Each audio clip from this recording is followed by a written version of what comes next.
In the heart of Ulam Market, where the air carried the scent of roasted corn and the shouts of traders calling for customers, there sat a beggar. He was always in the same spot, beneath the shade of a crooked tree by the roadside. His back was bent, his wrapper torn, and in front of him lay a wooden bowl that had seen better days. His hands stretched forward, his voice cracked and dry, and his eyes, oh his eyes, were filled with sorrow that stirred pity even in the coldest heart. To the people of Ulam, he was simply a helpless man, harmless, forgotten by fortune, the kind of person whose life had given him nothing but suffering, and so they gave to him. They dropped coins in his bowl, pieces of bread, a few fruits, sometimes even clothes. He would raise his head weakly, his voice suddenly firm enough to bless them. May blessings never depart from your household. The people smiled at his words, convinced that their kindness was recorded in heaven. But what no one knew was that the bowl before him was no ordinary bowl. It was not just for alms. It was a net, a trap, and the gifts they thought would open the doors of blessings were, in truth, the very chains holding them back. Because sometimes, kindness, when given blindly, becomes a chain that binds the giver. Day after day, the beggar became part of the rhythm of the market. Traders set up their stalls. Women called out prices for peppers and onions. Children chased one another between wooden tables. And there he sat, always silent, always waiting. Some began to call him Baba Iko, the man of the bowl. Children were warned to respect him. Drop something for him, even if it is small. Mothers told their little ones, he may be poor, but his prayers carry weight. The truth is, Baba Iko had become like furniture in Ulam Market. Nobody questioned him. Nobody asked where he slept, or who his family was, or why he never seemed to change. They only gave, but slowly strange things began to happen. Amina, a hard-working tomato seller, was among his most faithful givers. Each morning before arranging her baskets, she would drop a coin into his bowl. At first it gave her peace. She believed his blessings would protect her trade. But soon her baskets of tomatoes began to rot too quickly. Customers complained she started making losses, and before long, she barely had enough to buy fresh stock. Mama Sade, the fish seller, also gave daily. She even cooked food for him sometimes. But not long after, her storehouse caught fire one night, destroying everything she owned. She wept, blaming herself for carelessness. But deep down she wondered why her troubles began only after she became devoted to giving. Musa, the young tailor, was another. He was generous by nature, but after giving to Baba Iko, his sewing machine broke down again and again. No matter how many times he repaired it, it failed. Customers abandoned him. His once busy shop became empty. And yet, through all this, Baba Iko remained the same.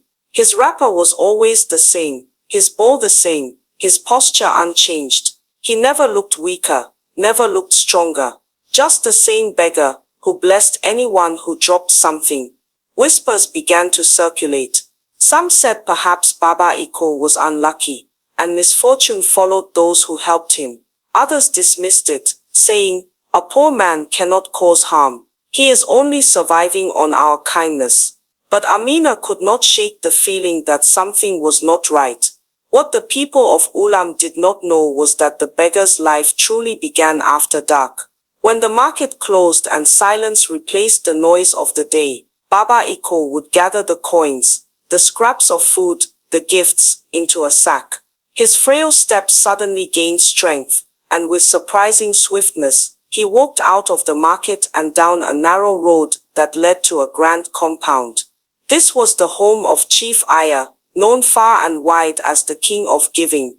Chief Aya was admired across villages. He built houses for strangers, sponsored children to school, gave food to widows, and donated heavily at every gathering. People sang his praises. To them, he was a man of unmatched generosity. But what they did not see was that his wealth had roots in darkness. When Baba Iko arrived each night, Chief Aya would welcome him with a knowing smile. The sack was poured before him, coins, clothes, food, all from unsuspecting villagers. Chief Aya would laugh. They give freely, he would say, but they do not know that what they gave was not just money. They gave me their light. And then the rituals began. The coins were placed in calabashes, the food set on altars, the clothes torn and burnt in sacrifice. Chief Aya chanted incantations as spirits were invoked. One by one, the blessings of those who gave were transferred. The tailor's creativity, the widow's peace, the farmer's harvest, all siphoned into Chief Aya's household. And as his barns filled and his riches multiplied, the giver sank deeper into misfortune. Amina could not sleep one night. Her losses had become unbearable. She thought of the beggar's eyes, the way he looked at every gift, the strange calmness he carried. Something inside her told her she must know the truth. So the next evening, she pretended to close her stall, but hid nearby. She waited. Hours passed. Then she saw him rise. No weakness, no shaking. He moved quickly, his sack full. Amina followed from a distance, her heart pounding, through the bush path, through the moonlight, until she saw him enter Chief Aya's compound. She hid behind a tree. What she saw made her knees tremble. The beggar handed over the sack. Chief Aya clapped his hands in satisfaction. They began the rituals, chanting, burning, invoking. Amina gasped as she recognized her own coins, her own gifts, now being turned into tokens of her own misfortune. She saw shadows leaving houses, drifting like smoke into the shrine. She covered her mouth, trembling, and ran back before she was discovered. The next morning, Amina told the elders everything. At first they doubted her.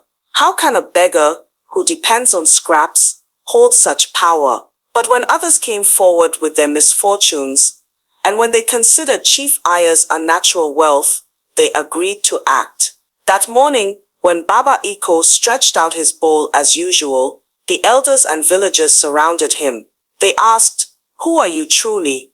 At first he pretended, lowering his head and coughing weakly. But when they pressed harder, something in his face changed.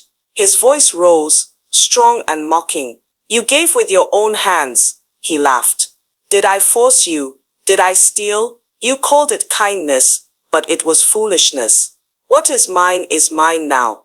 The crowd gasped. Some wept. Some shouted in anger. The beggar tried to escape, but he was caught. The villagers stormed Chief Aya's compound, and what they found confirmed their worst fears. Ritual objects, calabashes of coins, items from the market, all proof of stolen destinies. The beggar and Chief Aya were banished from Ulam. Cleansing rituals were performed, prayers offered, and the market purified. Slowly, life returned. Musa's shop filled with customers again. Mama Sada restarted her trade, and her business grew stronger than before. Amina's tomatoes began to sell out daily. Peace returned to homes that had once been filled with sorrow. But the story did not end there. The tale of the dangerous beggar spread far beyond Ulam. Parents told their children, "Not every hand stretched before you is clean." Traders warned their apprentices, "Not every blessing is a blessing." Travelers carried the story to distant lands as a warning. Because the lesson was clear, kindness is holy, but not every receiver is. To give is good, but to give without wisdom is dangerous. Be kind but open your eyes. Be generous, but guard your spirit.